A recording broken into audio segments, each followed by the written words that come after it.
ओ Romeo film जो release होने वाली है 13 फरवरी को, उसको वो रिलीज ना हो ये मांग करते हुए एक सनोबर शेख जो हैं, जो पायधुनी की रहने वाली हैं, मुंबई के पायधुनी इलाके की, वो इस वक्त हमारे साथ हैं, जिन्होंने एक सूट फाइल किया है, डेफेमेशन का सूट है।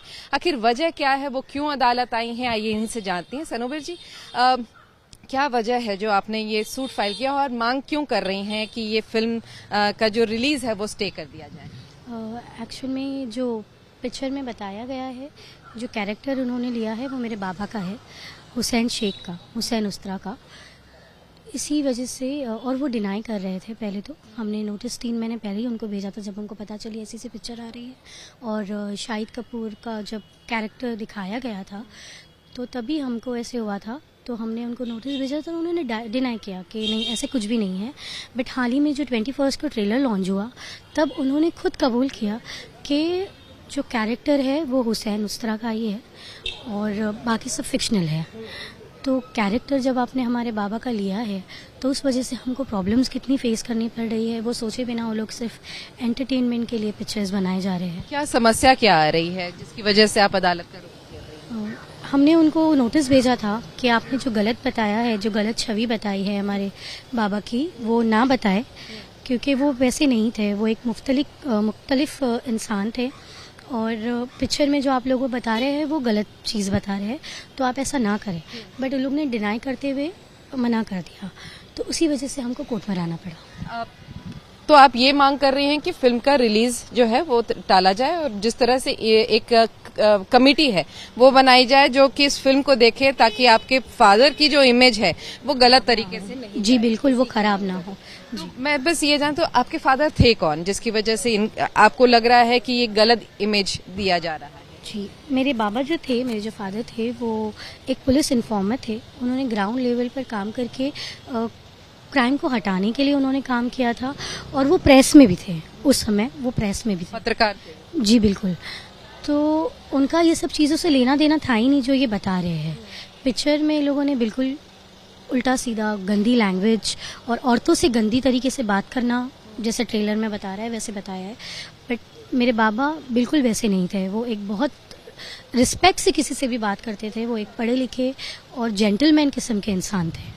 उनका नाम उस्तरा कैसे पड़ा, हुसैन उस्तरा उसका नाम? क्योंकि पिक्चर पे भी बताया जा रहा है कि कैरेक्टर पूरा हुसैन उस्तरा के नाम, उनका नाम हुसैन। एक्चुअली जो इंटरनेट पे घूम रहा है कि उस्तरा इस वजह से पड़ा, उस वजह से पड़ा, वो सब एक झूठ है। इनकी मनगढ़ंत कहानियां हैं। हमारी पुश्तैनी, जो जैसे आप बोल सकते हैं परदादा वगैरह की खानदानी दुकानें थी उस्तरा की, जिसमें उस्तरा बनाए जाते थे, तो उस वजह से उनका उस्तरा लकब लगता था, ऐसा है।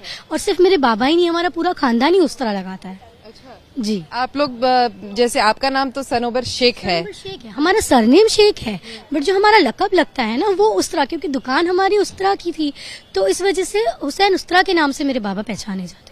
ये एक सवाल बस आखिरी जानना चाहूंगी, जब आप कह रही हैं कि आपके पिता के बारे में पूरा, लेकिन फिर आखिरकार ये हुआ कैसे कि वो एक अंडरवर्ल्ड से जुड़ गए? मतलब एक तरह से कह लीजिए, क्योंकि अंडरवर्ल्ड में से ही दाऊद गैंग ने उनको मारा, ऐसा बताया जा रहा था। तो क्या हुआ था जिसकी वजह से यहाँ तक बात आती? जी, अभी आप देखिए, वो जो दौर था वो बिल्कुल ही अलग था। एक गैंगस्टर का दौर था। मुंबई नंबर 3, मुंबई नंबर 9 उस चीज़ों के लिए फेमस है। तो उस दौर में उन्होंने क्राइम को हटाने के लिए इसमें जैसे ग्राउंड लेवल पर उन्होंने काम करा था कि अंडरवर्ल्ड को और ग्राउंड को हटाया जाए। जैसे क्रिमिनल्स को ख़त्म करने के लिए पुलिस की बहुत इन्होंने मदद की थी।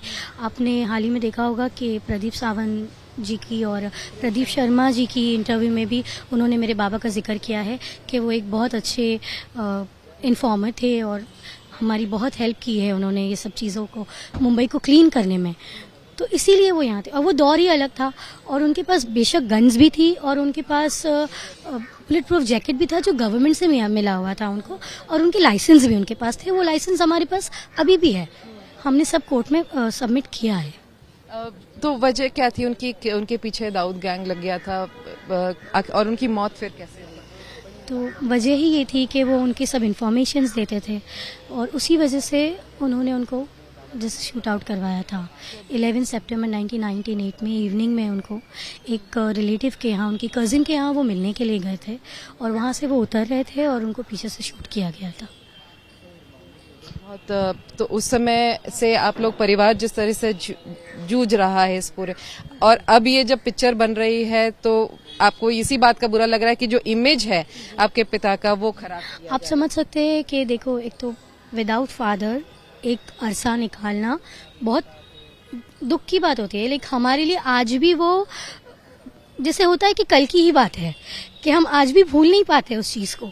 और जब वो अलग थे और आप उनकी इमेज इस तरीके से खराब करेंगे तो हमको तो तकलीफ होगी ही ना। वो जो है आप उनको वो बताएं, कम से कम आपके एंटरटेनमेंट के लिए आप किसी की लाइफ को इतना ज़्यादा मुश्किल में तो नहीं डालें ना। हमारे घर में छोटे बच्चे हैं, बच्चे स्कूल्स गोइंग है, बहुत सोशल गैदरिंग्स है, हमारा भी समाज में उठना बैठना है।